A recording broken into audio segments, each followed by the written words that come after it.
Saudara dan saudari yang saya kasihi, di sesi yang pertama tadi kita sudah menegaskan, ya. Kita membongkar ilusi tentang Tuhan, tentang agama. Laku keheningan membawa kita pada kesadaran bahwa keselamatan itu tidak melekat pada satu agama tertentu. Kita tidak menjadi selamat ketika kita berafiliasi dengan lembaga agama tertentu. Keselamatan itu mengikuti hukum semesta yang adil dan presisi. Ya, bahwa keselamatan tergantung dari kemurnian jiwa kita. Kita tadi juga membongkar ilusi tentang Tuhan. Nah, saya perlu menegaskan bahwa yang punya ilusi tentang Tuhan bukan hanya yang percaya pada Tuhan, tapi mereka yang disebut ateis itu juga punya ilusi tentang Tuhan.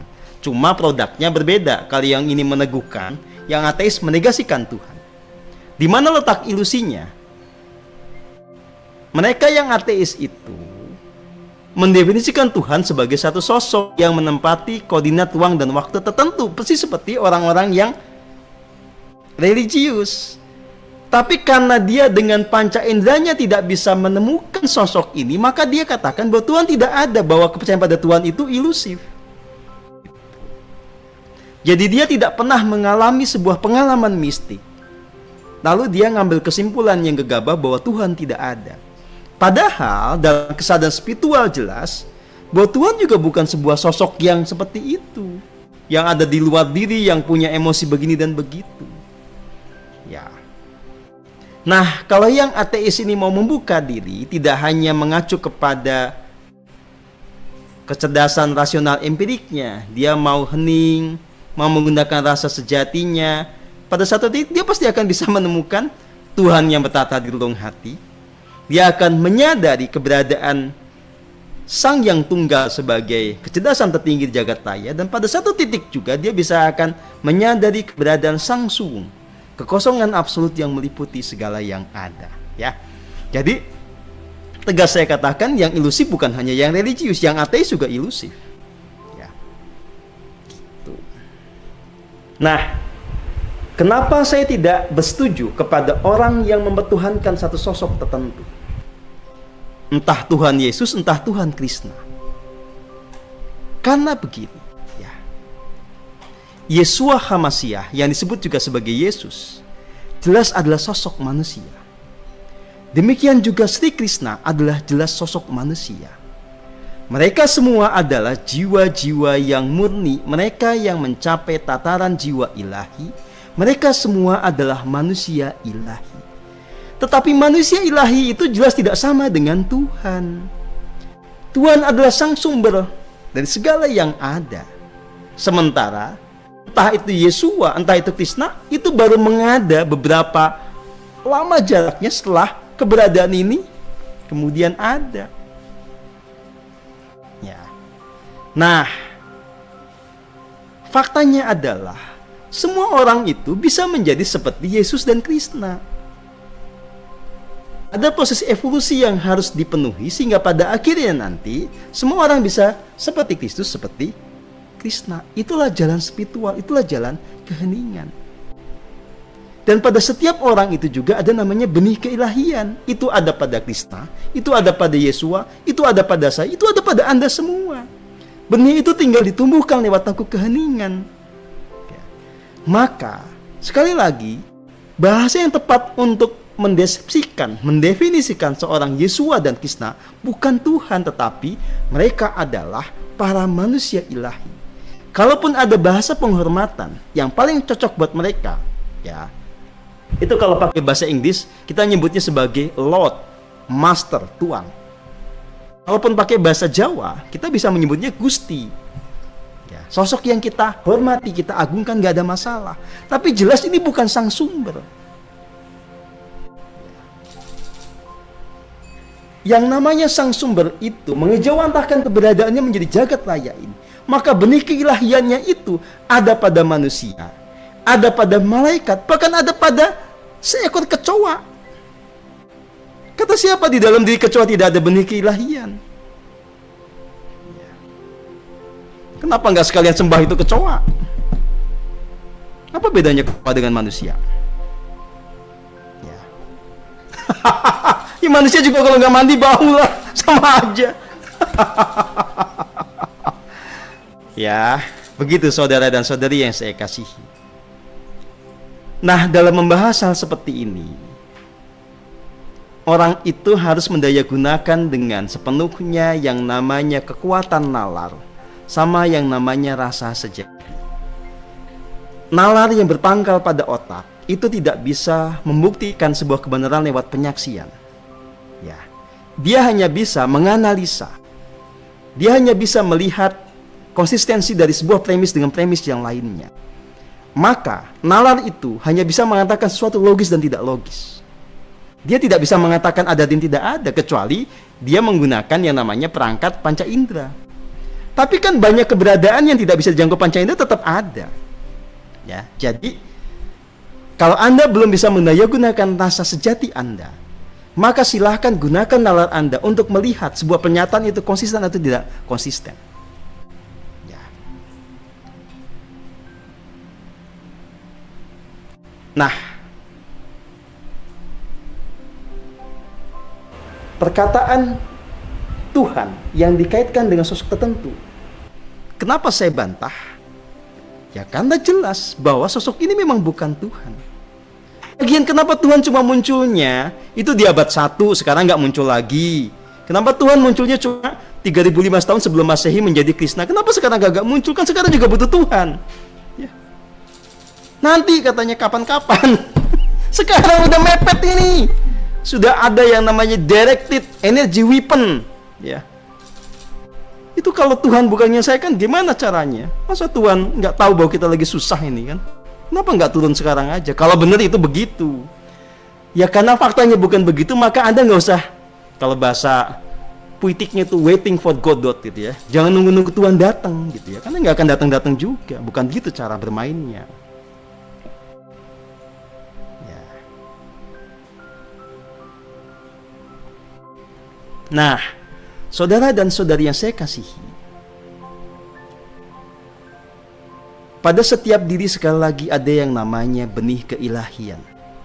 Pada setiap diri itu ada sang penuntun agung yang disebut sebagai diri sejati atau sebagai guru sejati, atau dalam bahasa lain disebut sebagai Roh Kudus, apapun namanya, Holy Spirit, Nur Muhammad, Sang Yang Atman.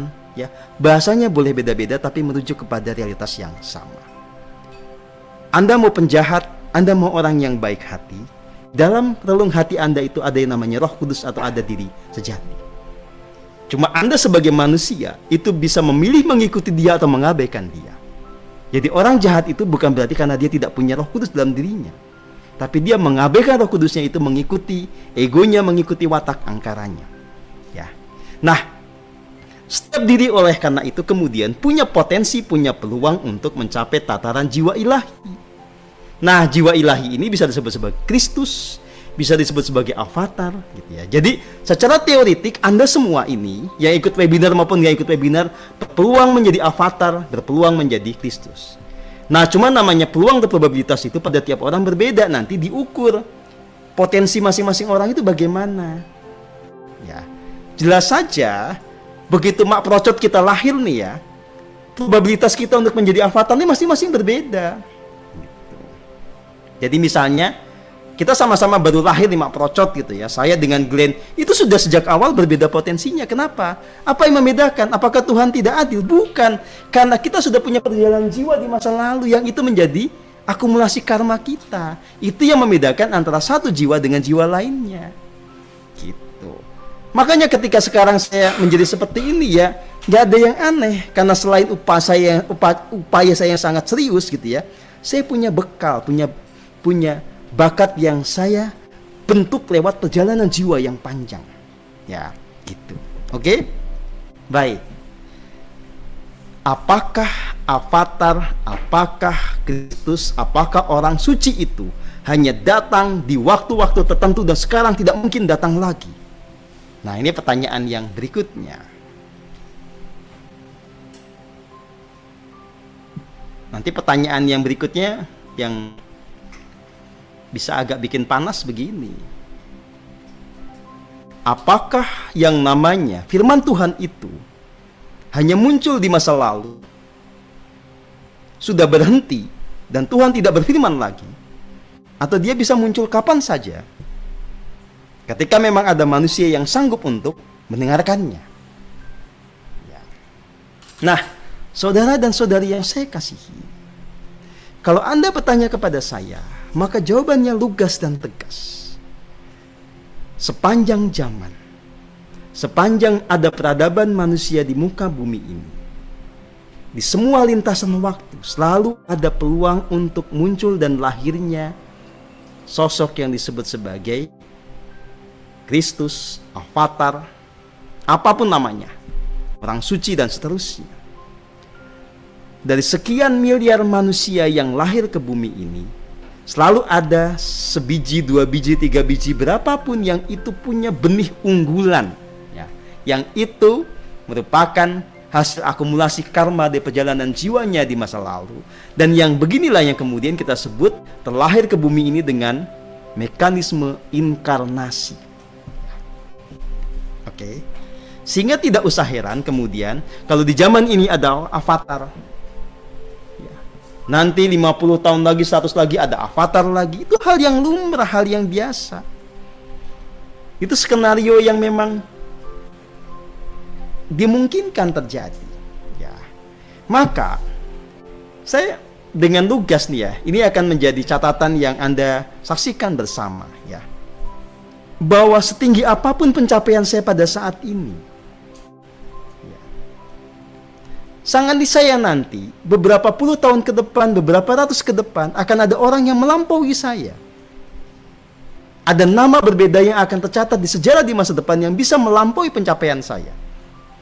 Meskipun kita belum pastikan nanti jiwa yang itu tuh jiwa yang berbeda dengan jiwa yang mengisi wadah ini atau jiwa yang sama, itu lain cerita, ya. Gitu. Tetapi yang pasti adalah kalau sekarang dicatat SHD mencapai level begini, ya, masa depan itu bisa ada yang melampauinya. Maka dengan logika itu kita juga bisa mengatakan pencapaian saya bisa melampaui yang lebih lama dibandingkan saya. Ibarat teknologi itu, saya adalah hasil upgrading. Saya mencapai sebuah evolusi yang pasti jauh lebih berkembang ketimbang generasi penerus saya dong. Gitu. Kalau pakai bahasa komputasi itu, ya karena saya lahir di masa ini, maka sistem saya itu adalah versi yang paling canggih yang ada. Tapi nanti di generasi berikutnya, pasti ada yang lebih canggih lagi dibandingkan yang ini. Itu hal yang lumrah gitu loh. Makanya jangan punya ilusi bahwa keagungan ini berhenti di masa lalu. Bahwa kemampuan untuk menangkap firman atau sabda Tuhan itu tidak mungkin lagi dimiliki oleh orang zaman sekarang. Itu adalah ilusi akut yang harus kita bongkar bersama. Faktanya adalah, kalau Anda menjalankan laku keheningan, Anda kemudian mendayagunakan yang namanya otak, yang punya fungsi pikiran dipadukan dengan rasa sejati, maka Anda juga pasti bisa mendengarkan suara Tuhan dalam bentuknya sebagai tuntunan yang paling agung dari relung hati yang muncul dari Tuhan yang mempribadi di dalam diri sebagai Sang Roh Kudus atau Sang Diri sejati. Anda tidak mungkin bisa bicara dengan kekosongan yang absolut, tapi Anda bisa bicara dan mendengarkan firman dari Dia yang mengejawantah sebagai Sang Diri sejati dalam relung hati Anda, ya, dan itu bisa dialami oleh siapa saja. Oke, makanya tugas seseorang yang disebut sebagai avatar itu adalah mengajari orang agar orang itu bisa mencapai apa yang dicapai oleh dirinya, bukan untuk menjadikan dirinya sebagai objek sembahan bagi orang yang di bawahnya atau setelahnya. Gitu. Makanya saya bilang, Anda itu muja-muji saya, gombalin saya, nggak ada gunanya. Gitu. Karena yang menyelamatkan saya, saya udah selamat ya. Yang menyelamatkan Anda bukan itu. Yang menyelamatkan Anda itu bukan puja-puji dan gombalan itu, tetapi laku hening Anda. Yang menyelamatkan Anda adalah kemampuan Anda dalam memurnikan jiwa dan raga. Maka, apakah yang disebut dengan kitab suci? Apakah mungkin di zaman sekarang ada kitab suci? Ya. Ini pertanyaan yang perlu kita pahami dengan cermat. Yang pasti satu, tidak ada satupun kitab suci yang geluduk jatuh dari langit ke bumi ini. Ya, tunjukkan ke saya kalau ada. Ya, misalnya gini nih ya. Nih, tiba-tiba jatuh dari langit. Wah, ada kitab suci. Ada nggak yang kayak begitu? Kagak ada, bro. Yang ada itu, kalau di zaman dulu orang ngomong ya, ditulis di daun lontar atau di apapun yang bisa dijadikan sebagai tempat menulis gitu. Nanti dikumpulin jadiin satu. Kalau dia lontar-lontar ya jadi segini gitu kan. Ya ini kitab sucinya. Siapa yang bikin kalau begitu? Ya jelas manusia. Apalagi kemudian kalau kita bicara kitab suci di zaman modern, semuanya itu diproduksi oleh yang namanya percetakan. Paham? Nggak ada yang jatuh dari langit, semuanya itu muncul dari percetakan.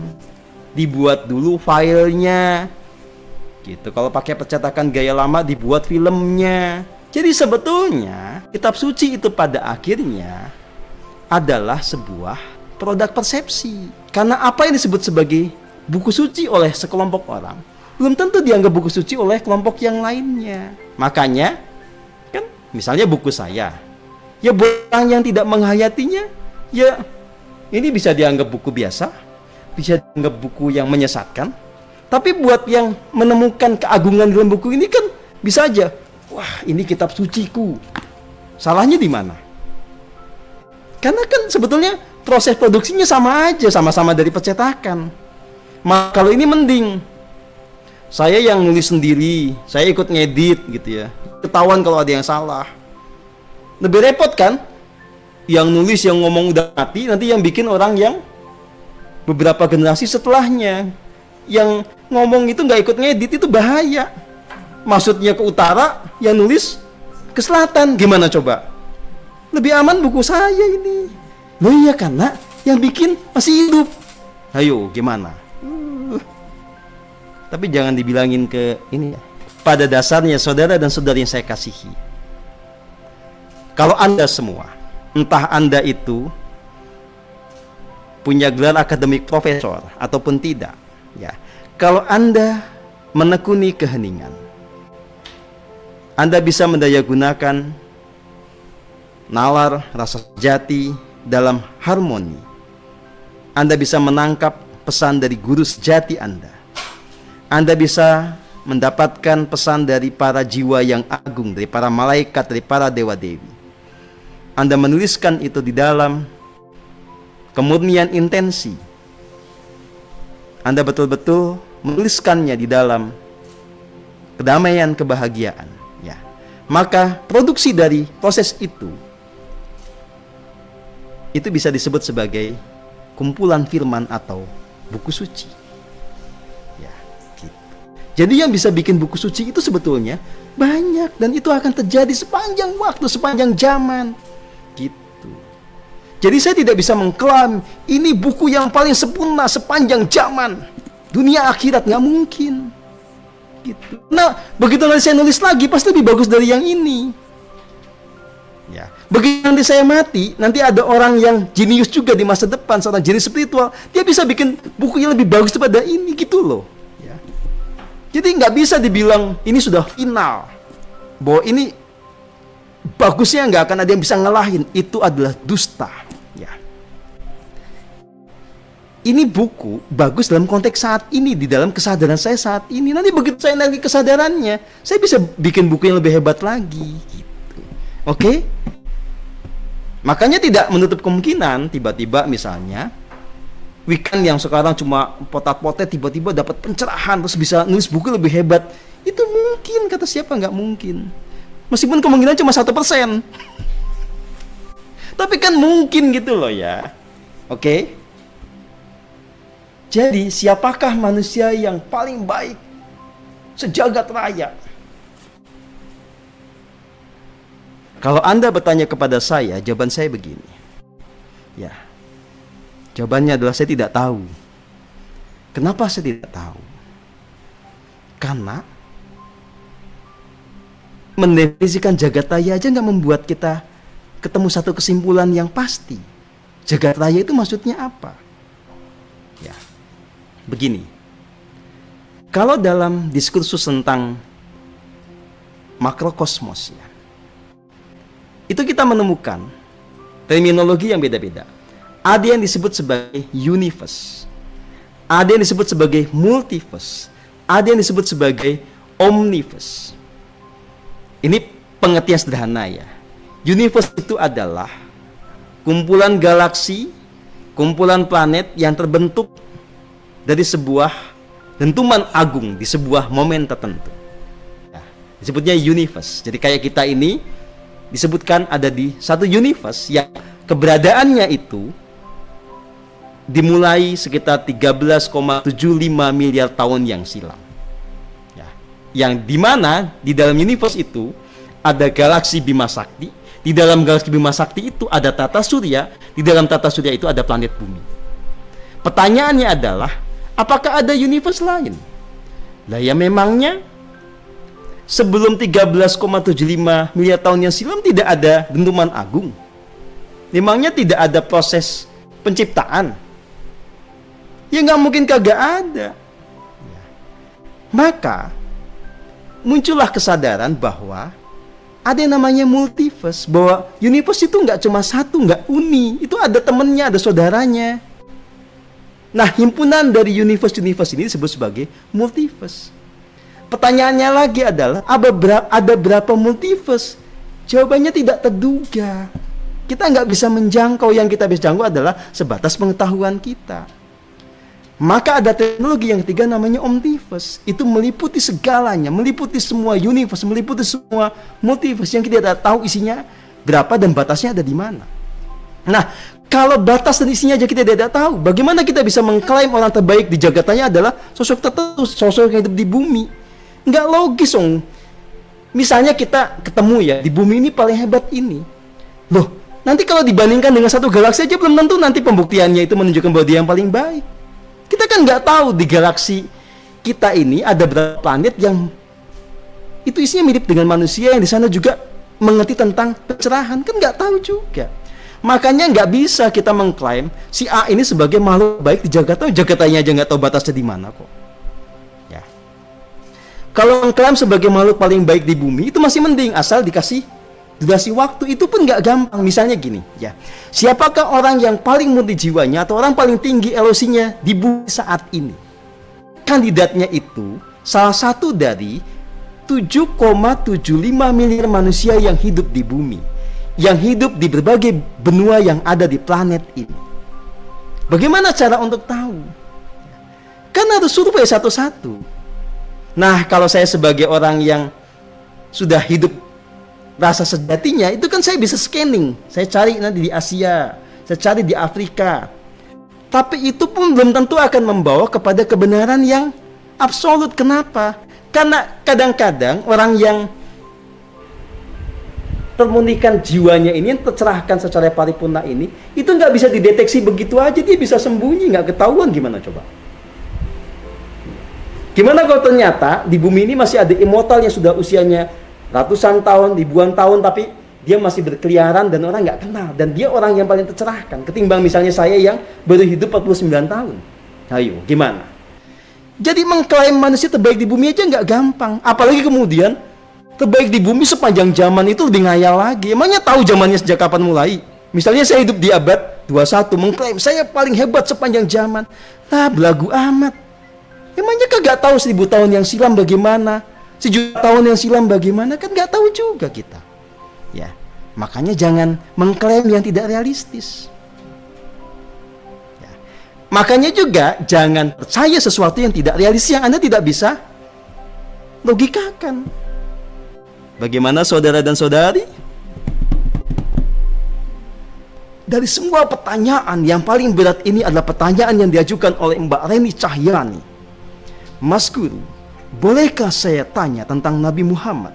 apakah beliau ini salah satu avatar yang pernah ada di bumi ini? Tahu nggak kenapa saya berat menjawab yang seperti ini? Ya. Karena bilang nggak tahu, Anda nggak percaya? Saya bilang apa adanya, saya bisa ditimpuk sendal.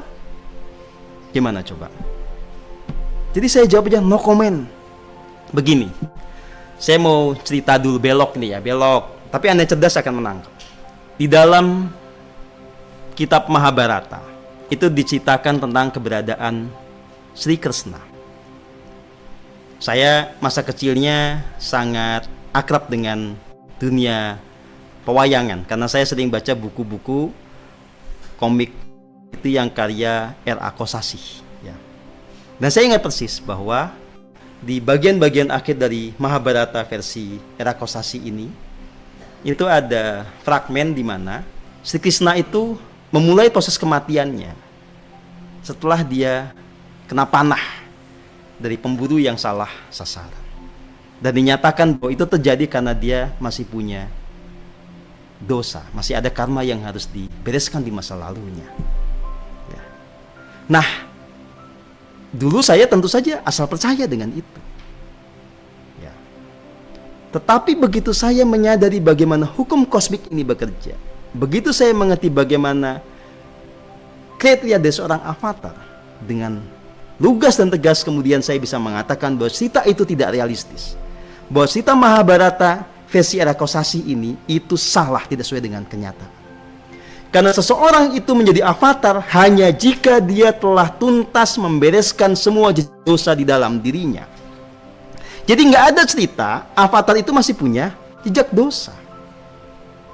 Tidak ada cerita avatar itu akan celaka karena dia mesti menuai buah karma buruknya di masa lalu. Itu udah beres, makanya dia disebut sebagai avatar. Makanya juga ketika dia tidak punya yang namanya karma buruk, maka dia tidak akan mengalami peristiwa-peristiwa yang tragis yang dianggap sebagai penebusan dari dosanya. Kalau dia masih punya dosa, nggak disebut avatar. Maka ini sesuatu yang saya pahami dengan jelas dan tegas, bahwa sosok avatar itu tidak boleh dia kemudian mengakhiri hidupnya dalam tragedi. Nggak boleh. Begitu ada orang mengakhiri hidupnya di dalam tragedi, maka saya coret dia dari daftar avatar. Lalu bagaimana kisah kematian Sri Krishna yang sebenarnya? Yang nggak tahu juga, saya nggak pernah lihat filmnya yang sesungguhnya di alam semesta. Saya belum meneliti dengan detail dia mati di mana, ya, mati dengan cara apa. Karena saya belum tergerak untuk meneliti itu, dan ya karena belum terlalu penting, gitu. Tetapi rumusnya jelas. Avatar itu mengakhiri kehidupan ini dengan dua cara. Satu, dia mati dengan senyum, mati dengan cara yang anggun. Atau kedua, dia pura-pura mati, padahal tidak mati. Dia bisa menjadi sosok yang tetap hidup di bumi ini dengan badan fisiknya. Atau mekanisme kedua, pada satu titik dia mentransformasi badan fisiknya menjadi badan energi, sehingga dia tidak pernah mengalami kematian sebagaimana umumnya manusia mengalami kematian. Tapi sekali lagi, siapapun yang meninggal di dalam tragedi, ya, itu dalam kesadaran saya tidak bisa dikatakan sebagai avatar. Ya. Apalagi kemudian, ya, tapi ini nggak akan saya bagikan pada Anda, ya. Saya itu, ya sebetulnya bukan hanya saya, siapapun yang sudah hidup rasa sejatinya itu pasti bisa melihat semua nama. Ya. Entah itu legendaris, entah tidak. Ketika kematian datang, jiwanya itu kondisinya kayak apa itu bisa ketahuan. Gitu. Cuma saya tidak akan memberitahukan kepada Anda. Ya, silahkan semuanya Anda selami di dalam keheningan. Karena sebetulnya orang lain celaka tidak itu kan nggak ada pentingnya buat Anda. Yang penting buat Anda adalah Anda bisa selamat nggak sekarang. Ya. Nah, makanya supaya Anda bisa selamat, jangan percaya sembarang percaya apapun itu yang tidak bisa Anda buktikan. Makanya saya sering bilang kepada Anda, bahkan kata-kata saya pun tolong jangan sembarang percaya. Anda nalar dulu, logis apa tidak, ada konsistensi tidak di dalam kata-kata saya. Ya, kalaupun kemudian juga belum Anda bisa nalar, Anda santai, beri pada Anda untuk membuktikan kebenarannya. Dan terkait dengan cerita ini itu yang sifatnya metafisika, kalau Anda belum bisa melihatnya, belum bisa menyaksikan sendiri, netral, nggak usah langsung percaya juga, tapi juga nggak usah gegabah untuk menyangkal, nggak bisa. santai. Beri ruang pada diri Anda membuktikan semua kebenaran itu lewat pengalaman otentik Anda. Kalau belum tahu, bilang belum tahu. Belum ketemu, bilang belum ketemu. Gak usah percaya apa yang belum dibuktikan kebenarannya. Ya, gitu. Jadi Anda tidak mengisi kepala Anda dengan junk file atau file-file sampah. Karena file-file sampah itu nanti akan bikin masalah buat perjalanan dan evolusi jiwa Anda. Gini ya, sakit parah itu termasuk tragedi. Karena gini, kalau dia sosok avatar sejati, satu ya, masih mungkin dia sakit. Tapi sakit-sakit yang itu biasanya hanya masuk kategori sakit ringan. Karena kecapean atau apa-apa yang sebangsa itu ya, masuk angin gitu kan, gitu. Itu lumrah. Bahkan ketika dia mengalami serangan metafisik, dia tidak akan tumbang dengan sakit yang parah, karena kuasa ilahi itu kan ada pada dirinya. Sakit-sakit sedikit wajar, tapi tidak akan berkepanjangan, dia pasti sehat lagi. Gitu. Ya, itu yang bisa saya selami sendiri tentang sosok avatar. Gitu. Jadi nggak mungkin avatar itu sakit asma berkepanjangan, cancer, nggak mungkin, karena cancer itu adalah wujud dari luka batin. Mana mungkin avatar luka batin? Gitu loh. Masa ada avatar luka batin terus habis itu mati gara-gara cancer? Ya nggak bisa dong. Ya, gitu. Aduh. Coba kalau saya hidupnya di Zurich atau di Copenhagen ya, Anda tanya saya jawab lugas. Di sini ya nggak bisa lah. Kapan-kapan aja lah. Ya. Nah, begini. Apapun juga, kita ini semua dalam proses. Kalau sekarang Anda misalnya masih berafiliasi dengan agama tertentu, Anda masih memegang teguh kitab suci tertentu, itu adalah bagian dari proses perjalanan jiwa Anda. Tidak masalah. Ya. Asal Anda terus membuka diri untuk bertumbuh berkembang, membiarkan evolusi jiwa Anda berlanjut dengan mulus. Ya. Jadi, saran saya begini. Misalnya Anda masih berafiliasi dengan agama tertentu. Misalnya Anda Muslim. Kan otomatis punya kewajiban sholat. Ya nggak usah ujuk-ujuk Anda tinggalkan sholat itu. Nggak usah. Anda silahkan jalankan dengan sepenuh hati. Pahami itu sebagai proses kultivasi. Pahami itu sebagai sebuah bentuk dynamic meditation. Rasakan, hayati. Karena sebetulnya bentuk-bentuk seperti itu sudah ada di zaman dulu, dan ada sebetulnya ya orang murni jiwanya di masa lalu yang mengajarkan. Misalnya gini, sholat itu kan dikenali sebagai ritualnya umat Islam. Tapi sebetulnya kan kalau kita bicara tentang bentuk-bentuk seperti itu sudah ada lebih lama lagi. Jadi makanya silahkan Anda pilih. Kalau Anda memang masih tanda kutip ya terikat dengan sebuah proses kultivasi tertentu, jalankan saja dengan pikiran yang lebih benar, dengan kesadaran yang lebih penuh. Jadi bukan melaksanakan karena takut Tuhan marah, bukan. Sadari bahwa itu proses kultivasi, memurnikan jiwa raga, melatih jiwa raga agar harmoni, lakukan dengan sepenuh hati. Hayati setiap gerakan sambil merasakan nafas. Nah, bentuk-bentuk seperti itu akan membawa Anda pada proses kultivasi gitu loh.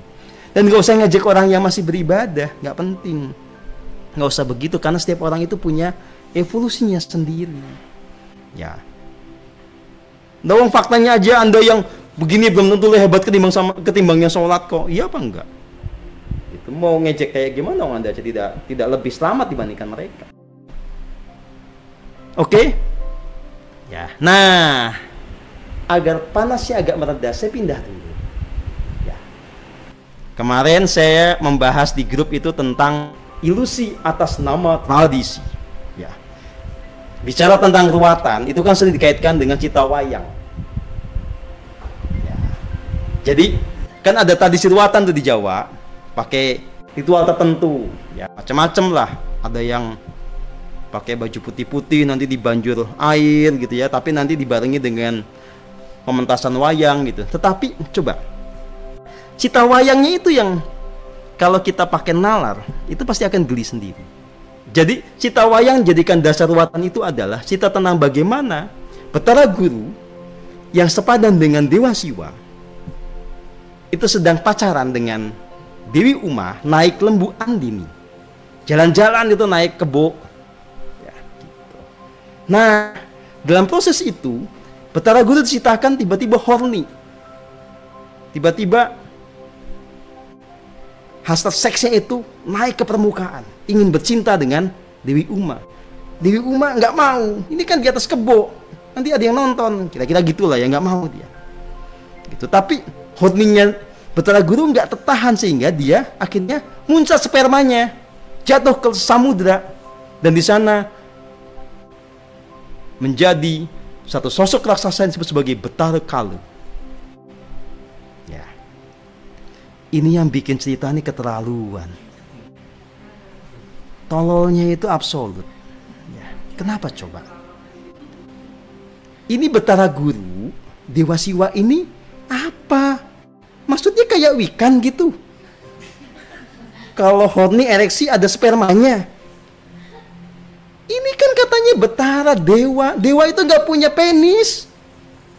Dewa itu hanya punya tubuh cahaya, nggak punya yang namanya mekanisme biologis untuk horny dan kemudian keluar sperma. Jadi nggak ada dewa itu punya sperma kecuali Dewantara yang masih punya badan punya. Gimana sih? Tidak ada dewa, dewi, malaikat itu punya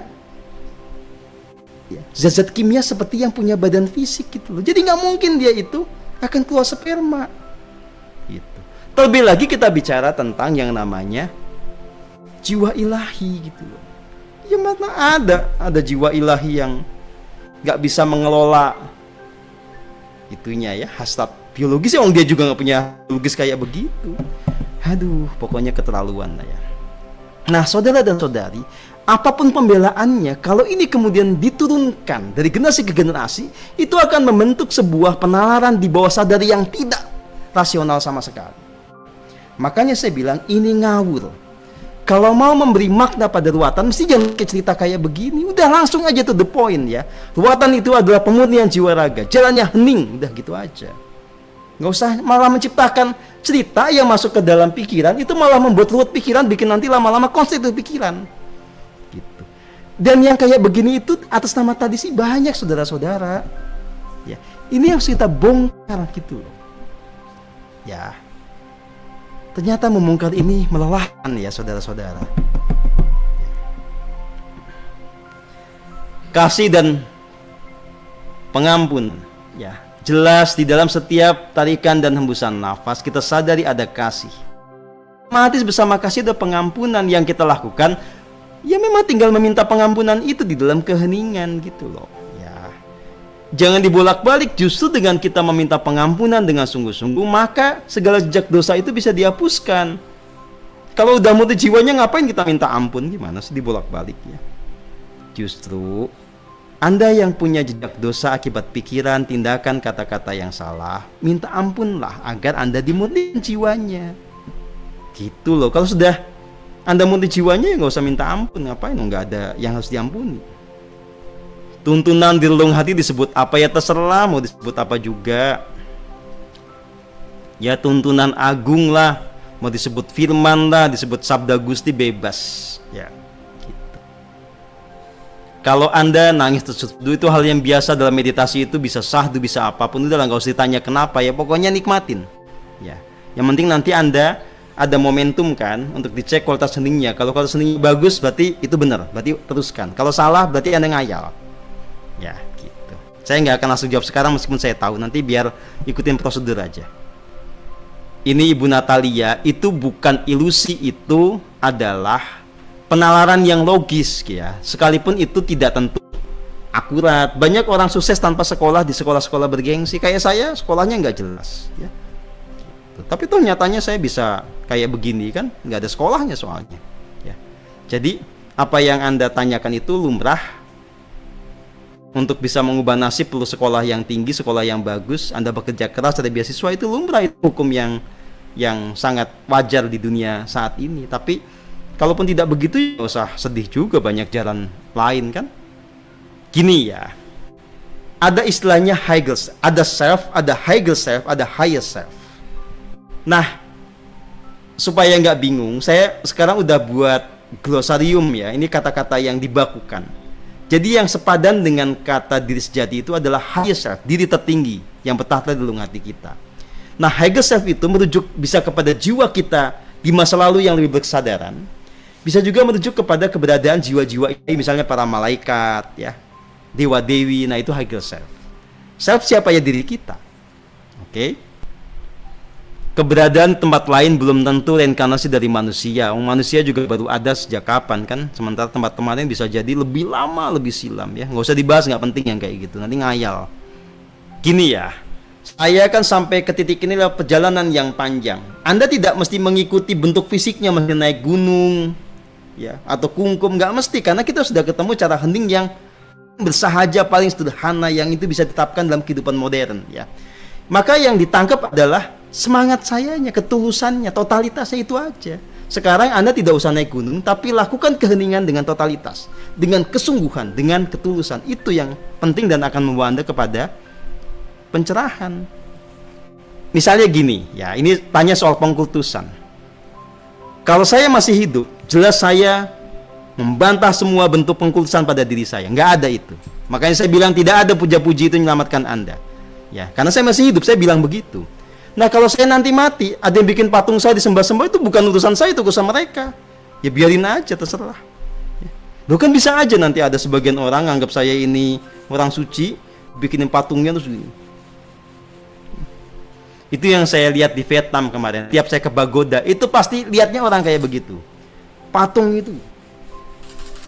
Jadi kalau Mas Yudi meninggalnya di sana gitu ya, dianggap sebagai orang suci, itu beberapa puluh tahun atau 100 tahun ke depan, itu pasti ada patung Mas Yudi disimpan di pagoda, nanti ada orang.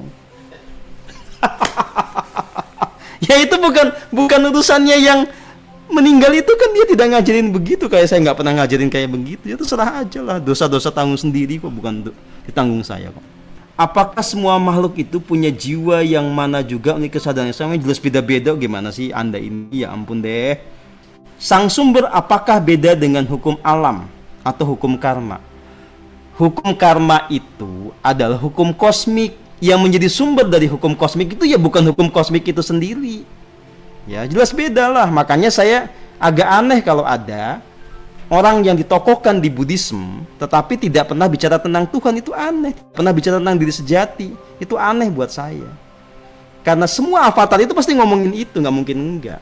Apakah hasil penghambaan kepada Tuhan termasuk ilusi? Tergantung cara pandang Anda terhadap Tuhan. Kalau saya menyatakan diri saya, karena saya menyadari Tuhan yang nyata, maka hidup saya adalah tentang kesetiaan kepada perintah Tuhan. Ya. Tapi saya nggak pernah menganggap diri saya budak. Enggak. Saya manusia merdeka. Ya. Saya mengatakan diri saya sebagai manusia yang setia penuh kepada Tuhan. Apakah Nabi Ibrahim seorang avatar? Ntar aja nanyanya kalau saya udah tinggal di Copenhagen atau tinggal di Zurich. Jangan sekarang. Saudara dan saudari yang saya kasihi, ya begini. Tidak semua pertanyaan Anda itu bisa saya jawab. Bukan karena saya tidak tahu, tetapi karena memang Gusti yang Maha Agung yang bertahta di dalam hati saya tidak mengizinkan saya menjawab. Tentu ada alasannya. Konteks ruang, konteks waktu itu bisa membuat kita punya wisdom, punya kebijaksanaan. Ada yang harus dikatakan apa adanya, harus ada yang disimpan untuk dikatakan nanti pada waktunya. Bisa dikatakan pada orang tertentu tapi tidak pada orang yang lain. Itu namanya kebijaksanaan. Itu namanya hikmat kebijaksanaan ya. Jadi kalau saya tidak menjawab sesuatu ya, bukan saya itu sombong, bukan saya tidak mau Anda menemukan kebenaran, bukan. Tapi memang demikianlah adanya, saya harus tidak mengatakan apa yang Anda tanyakan. Tetapi saya kan sudah mengajari metodologi bagaimana Anda bisa menyingkap semua jawaban dari pertanyaan-pertanyaan selama ini tidak ketemu jawabannya. Keheningan ya, yang membuat Anda bisa menyambungkan antara nalar otak dengan rasa sejati ini. Itu nanti akan membuat Anda tahu jawabannya, tidak usah bertanya pada saya. Paling nanti Anda japri ke saya, konfirmasi.